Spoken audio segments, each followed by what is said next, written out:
2. Descrever a classificação das células. Histórico da descoberta e estudos das células. 1663. O cientista inglês Robert Hooke, de 1635 a 1703, encontrou pela primeira vez cavidades em lâminas de cortiça observadas ao microscópio que ele inventou. Ele denominou as cavidades da cortiça como células, derivado do latim cella, que significa pequeno compartimento, em seu livro Micrografia, de 1665. 1665. Outros cientistas descreveram também células, observadas principalmente em diferentes tecidos de vegetais. Essas observações se estenderam ao longo dos anos. 1670. O microscopista Leeuwenhoek, de 1632 a 1723, observou pela primeira vez células animais, as hemácias. Por serem muito menores do que as células vegetais, não foram chamadas, inicialmente de células, mas de glóbulos. 1700. Leeuwenhoek observa o núcleo pela primeira vez, mas não imaginava que fizesse parte das células. Século XVIII. Após mais de um século de estudos microscópicos de tecidos, principalmente de vegetais, havia um consenso de que todos os vegetais seriam formados por células. 1774. Cientistas começaram a perceber a presença de substância viscosa no interior de diferentes células animais que chamaram de glóbulos. 1780. O núcleo passou a ser considerado parte da célula e foi descrito pela primeira vez, o nucleolo. 1788. Cientistas descreveram substância viscosa em células vegetais, similar à encontrada nas células animais, reforçando a ideia de que animais e vegetais deveriam possuir células similares. 1836.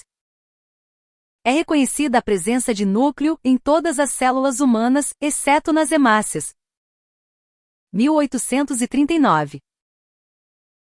O médico alemão Theodor Sevan, de 1810 a 1882, afirmou que todos os tecidos animais e vegetais são formados por células, estabelecendo a base da teoria celular.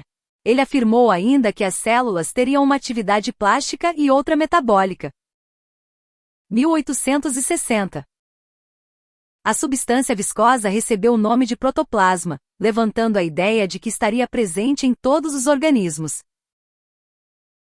Como acabamos de estudar, os avanços nas observações das células ocorreram ao longo de mais de 300 anos, mas, ao mesmo tempo, eram observados aprimoramentos dos equipamentos de observação, os microscópios. Logo, não seria possível chegar ao que conhecemos atualmente sobre as células sem os avanços tecnológicos. Teoria celular. A teoria celular de Theodor Sevan afirma que todos os tecidos animais e vegetais são formados por células, e que elas possuem funções plásticas e metabólicas. Conforme essa ideia foi sendo aceita, outras pesquisas foram sendo feitas para entender como as células surgiam. Foi verificado, depois de muitas observações, que uma célula apenas pode surgir de outra célula pré-existente. A teoria celular está ancorada em 3 pressupostos. Todos os seres vivos são constituídos por células. As células são o centro dos processos fundamentais da vida, entendendo-se aqui a expressão e transmissão de características hereditárias e as reações químicas metabólicas. Todas as células são formadas a partir de outra pré-existente. Dentro de sua estrutura, as células carregam as informações genéticas, o DNA, que determinará como ela deverá ser individualmente e como componente de uma espécie. Essas informações são passadas entre as gerações pelos processos de divisão celular que todos os seres vivos realizam. Vírus. Os vírus não são capazes de se multiplicar sozinhos, só executam esse processo enquanto parasitam uma célula. Eles usam a estrutura celular para produzir as moléculas que formarão novos vírus. Não possuem todas as estruturas e enzimas necessárias para a formação de novos vírus. Portanto, são considerados parasitas intracelulares obrigatórios. induzem a célula parasitada a sintetizar as moléculas virais no lugar das moléculas da própria célula. Apresentam uma relação bastante específica com o tipo celular que atacarão. Exemplo: vírus de vegetais não atacam células animais e vice-versa. Porém, alguns vírus de vegetais conseguem invadir células de insetos, permitindo a disseminação do vírus para outras plantas. Temos ainda os vírus que infectam bactérias, conhecidos como bacteriófagos. Com isso, no que tange à teoria celular, os vírus não são considerados seres vivos, sendo classificados como pertencentes ao grupo dos vírus. Todas as células têm a mesma estrutura? Já sabemos que as células são diferentes entre si, mas considerando o que está estabelecido na teoria celular, surgem duas indagações. Todas as células possuem a mesma estrutura? Qual a estrutura mínima necessária para que a célula corresponda à teoria celular? As células não apresentam a mesma estrutura, mas têm todas as características e aparatos necessários para corresponderem ao que está estabelecido na teoria celular. Existem células extremamente simples e outras muito complexas. Isso não quer dizer que uma seja mais importante do que a outra. Exemplo: as bactérias são um tipo de célula bem simples, mas que é autossuficiente e ainda capaz de causar enormes estragos em muitos organismos vivos. Vamos entender, então, como é a estrutura das células a partir de agora. Células procariontes e eucariontes. Entre todos os organismos vivos, encontramos células de estruturas, formas e tamanhos muito diversos. A estrutura e a forma estão relacionadas às moléculas que compõem as células e podem variar bastante. Entretanto, as diferentes formas encontradas nas células dos organismos pluricelulares tendem a ser estáveis ou fixas em condições normais, podendo variar conforme sejam atingidas por fatores adversos. Exemplo: os eritrócitos humanos variam de forma em indivíduos portadores de anemia falciforme. O tamanho das células pode variar de poucos micrômetros de diâmetro ou de comprimento, como ocorre na maioria dos organismos, mas podem atingir alguns centímetros, como na alga cetabularia, ou chegar a 1 metro de comprimento, como em algumas fibras nervosas humanas. Apesar de toda essa diversidade, em todos os organismos vivos que conhecemos, encontramos dois tipos básicos de células: as células procariontes e as células eucariontes. Essa classificação tem relação com a estrutura celular, com maior complexidade nas células eucariontes em relação às procariontes. Células procariontes. O termo procarionte vem dos termos gregos pro, primeiro, e karion, núcleo. Os seres vivos com células procariontes recebem a denominação de procariotos ou procariontes, são unicelulares e pertencem aos domínios bactéria e archaia. Vamos estudar as características da célula procariótica. Envoltório. Podemos encontrar em algumas células uma camada mais externa denominada cápsula, formada de polissacarídeos, que protege a célula contra a dissecação e permite aos procariontes se ligarem uns aos outros e a se aderirem em superfícies. Em procariontes patogênicos, a cápsula protege o patógeno do sistema de defesa do organismo infectado. A parede celular é um envoltório presente em todos os procariontes. Ela é bastante rígida, responsável pela forma das células e proteção mecânica, impedindo que a célula se rompa, caso absorva muita água. Nas bactérias, é constituída de peptidoglicana, enquanto nas arqueias é composta, principalmente por pseudopeptidoglicana ou proteínas. Abaixo da parede celular de todos os procariontes, existe uma membrana plasmática constituída por uma bicamada fosfolipídica. A membrana plasmática é uma barreira permeável e tem função no transporte de moléculas para dentro e para fora da célula. Ela pode apresentar invaginações no citoplasma, denominadas mesossoma, ou ainda algumas membranas paralelas associadas à clorofila, ou outros pigmentos responsáveis por captação de luz nas células que realizam fotossíntese. Nas arqueias, encontramos uma característica na membrana plasmática, que as difere das bactérias e dos eucariontes. Em espécies que colonizam fontes de águas ferventes, as caudas de fosfolipídios opostos na bicamada se unem, formando uma só camada. Essa estrutura em monocamada fosfolipídica proporciona estabilidade à membrana em altas temperaturas, As células procarióticas podem apresentar ainda apêndices no seu envoltório, que tem função de aderir as células às superfícies. Permitem movimentos da célula ou transferência de DNA entre as células. São dos seguintes tipos. Clique nas informações a seguir. Fímbrias. Permitem a adesão das células às superfícies. Peli. Mais longos do que as fímbrias e podem ter função na transferência de DNA entre células durante a conjugação ou auxiliar na locomoção das bactérias no ambiente. Flagelos. Apêndices encontrados em menor quantidade, com função de movimentos rotatórios em ambiente aquoso. O material genético é constituído por um só cromossomo circular, localizado em uma região chamada de nucleoide. Muitos procariontes, além do cromossomo circular, têm pequenos anéis de DNA chamados de plasmídeos. Eles podem ser copiados dentro da própria célula, de forma independente do cromossomo circular, e ser transferidos para outras células procariontes. Citoplasma. As células procarióticas possuem um material genético imerso no conteúdo celular, que chamamos de citoplasma. Essa é a principal característica que as distingue das células eucarióticas. Outra característica das células procariontes é a carência de compartimentos membranosos individualizados no citoplasma, onde são encontrados ribossomos dispersos, ligados a moléculas de RNA mensageiro. Células eucariontes. O nome eucarionte em grego significa verdadeiro, eu, e núcleo cárion. Isso quer dizer que possuem um núcleo verdadeiro, onde os cromossomos estão separados do citoplasma por um envoltório nuclear. Essa é a principal diferença entre procariontes e eucariontes. A membrana plasmática é a parte mais externa das células de muitos organismos, exceto fungos e plantas. É o envoltório que delimita a célula e separa o citoplasma do meio extracelular, servindo para manter constante a sua individualidade.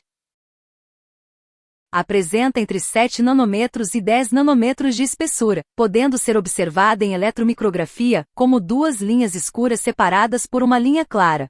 Essa estrutura organizacional é comum às demais membranas encontradas na célula. Está morfologicamente estruturada como uma bicamada fosfolipídica e proteínas diversas. Na face externa da membrana, é encontrado o glicocálice, formado pelas porções glicídicas dos glicolipídios e das proteínas. Atenção!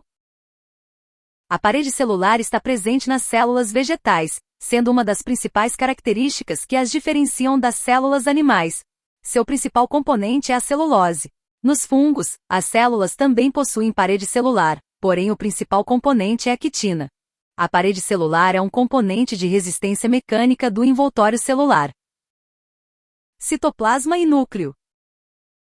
As células eucarióticas são compartimentalizadas apresentando duas regiões morfológicas distintas, o citoplasma e o núcleo, que estão separados pelo envoltório nuclear, também chamada de carioteca, pelo qual há um fluxo constante de moléculas diversas entre as duas regiões nos dois sentidos.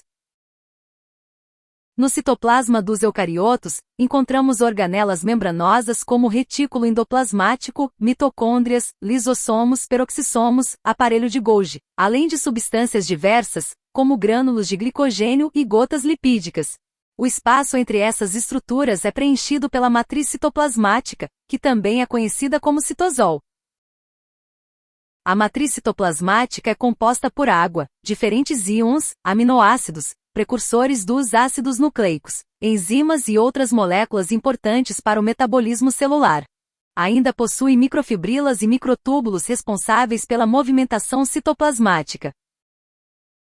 Um ponto de destaque no que diz respeito à diferença entre procariontes e eucariontes é a ausência do citoesqueleto nos procariotos.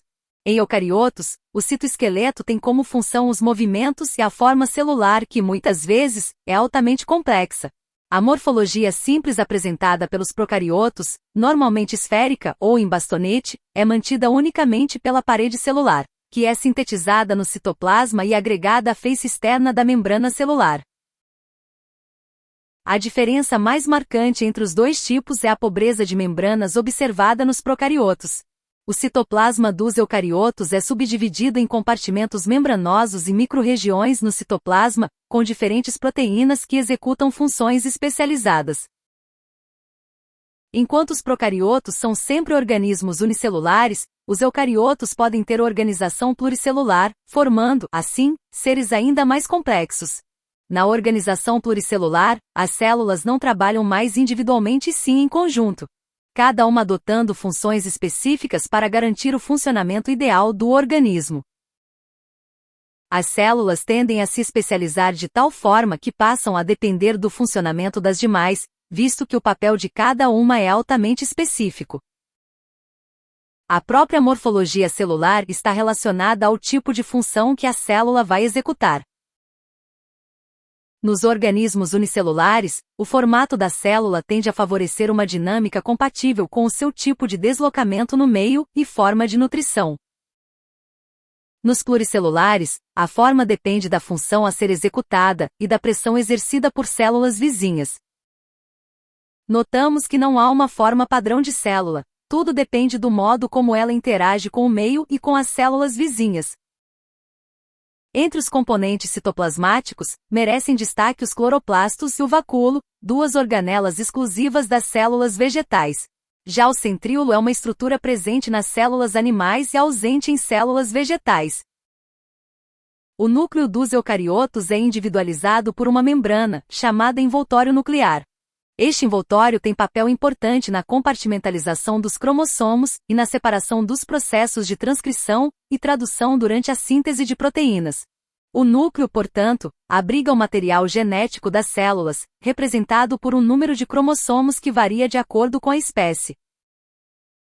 Diferentemente dos procariontes, os cromossomos dos eucariontes têm formato de bastão e ocorrem aos pares na maioria das células. Dentro do núcleo, também encontramos o nucleolo, com função de produzir ribossomos. Está presente no núcleo, ainda, uma matriz nuclear com composição primordialmente proteica, associada principalmente ao DNA. Como acabamos de ver, podemos classificar as células de uma forma bem ampla, envolvendo todos os seres vivos, em células procariontes e células eucariontes, cuja principal diferença está na presença ou ausência de membrana delimitando um núcleo.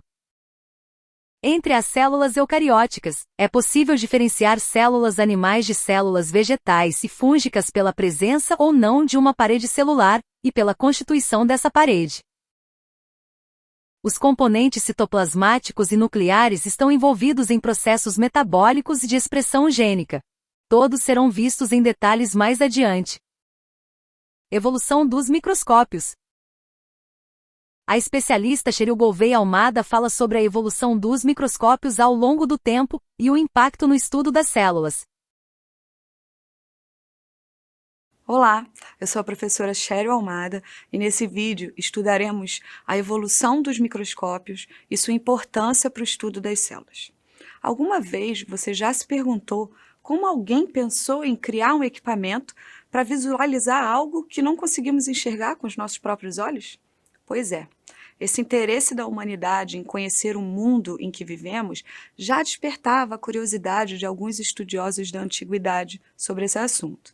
Porém, somente no século XVII é que as lentes de aumento, inicialmente utilizadas para corrigir a visão das pessoas que não enxergavam perfeitamente, foram adaptadas por um comerciante holandês chamado Anton van Leeuwenhoek para visualizar estruturas pequenas do corpo de insetos. E esse foi o primeiro microscópio, que ficou conhecido como microscópio simples, pois ele era produzido apenas com uma lente, que aumentava no máximo 300 vezes o tamanho de um objeto. Mas ainda no século XVII, juntamente com a invenção do telescópio, surgiu o microscópio composto, que era formado por uma lente ocular, na qual o indivíduo observa a amostra, e por uma lente objetiva, que produz o aumento do objeto. Até mesmo Galileu, um cientista famoso da época e muito conhecido por todos, participou da construção de microscópios ajudando sua evolução. Todos esses microscópios eram construídos com madeira, couro e lentes de aumento. Os microscópios de metal somente surgiram no século seguinte. No século XVIII, John Cuff, um fabricante de instrumentos científicos, construiu o primeiro microscópio que tinha foco, mesa e um espelho para reflexão da luz, além das lentes objetiva e ocular, é claro. Lentamente, os microscópios foram ficando mais tecnológicos durante o século XIX. E então, no século XX, influenciado pela invenção dos radares e da televisão, os microscópios passaram por um rápido processo de incorporação de tecnologias. Até esse momento, todos os microscópios, até então inventados, utilizavam a refração da luz para ampliar a imagem e obtinha-se uma imagem 2D com aumento de 40 até 2.000 vezes o tamanho do objeto observado. Porém, em 1935, Max Knoll, um físico alemão, desenvolveu um microscópio eletrônico de varredura, que consegue aumentar em até 10.000 vezes o tamanho de um objeto. Esse tipo de microscópio não usa a refração da luz, mas sim um feixe de elétrons que varre toda a superfície da amostra. 3 anos depois, Manfred von Ardenne, um outro físico alemão, construiu um microscópio eletrônico de transmissão, no qual esse feixe de elétrons era capaz de atravessar a amostra, produzindo uma imagem 3D.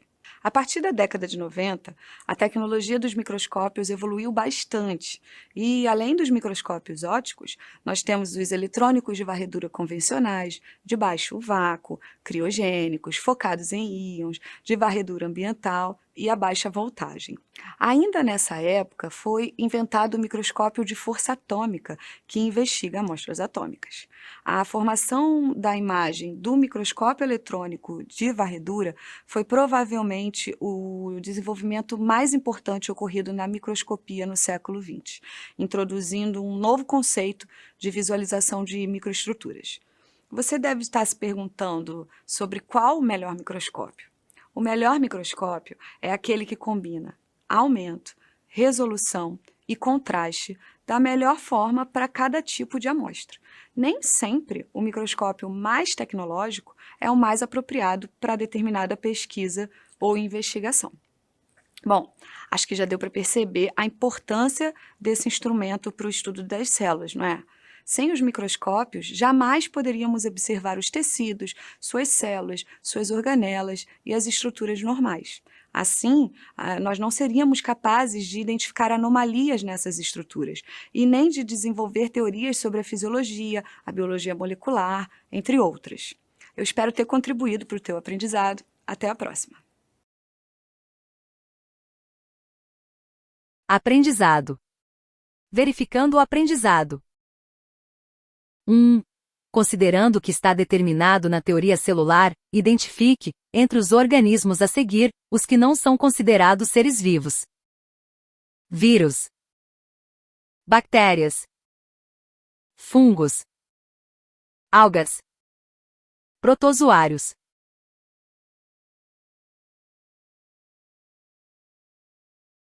Protozoários. Comentário. Parabéns! A alternativa A está correta. Os vírus não podem ser considerados seres vivos, pois não possuem células. A teoria celular admite que todos os seres vivos são formados por elas. Alguns pesquisadores consideram os vírus como seres vivos, mesmo na ausência de células, por eles serem capazes de reproduzirem-se e por apresentarem variabilidade genética. 2. A parede celular é uma estrutura que encontramos em todas as células procariontes, em todos os vegetais e nos fungos que são eucariontes. Embora a estrutura da parede seja rígida em todos os organismos, dando proteção mecânica e mantendo a forma das células, especialmente quando há entrada de água, a sua constituição tem características químicas diferentes. Marque a opção que descreve corretamente a diferença entre a parede celular de bactéria e de fungos. As bactérias possuem parede celular constituída de peptidoglicana, e os fungos de celulose. A parede celular das bactérias é constituída de celulose e a de fungos de peptidoglicana. As bactérias possuem parede celular constituída de peptidoglicana, e os fungos de quitina. A parede celular das bactérias é constituída de celulose e a de fungos de quitina. As bactérias possuem parede celular constituída de quitina, e os fungos de celulose. Celulose. Comentário. Parabéns! A alternativa C está correta. A parede celular é um envoltório presente nas bactérias, arqueias e eucariontes. Nas bactérias, ela é constituída de peptidoglicana, e nos fungos, que são eucariontes, ela é constituída de quitina. Avalie este módulo.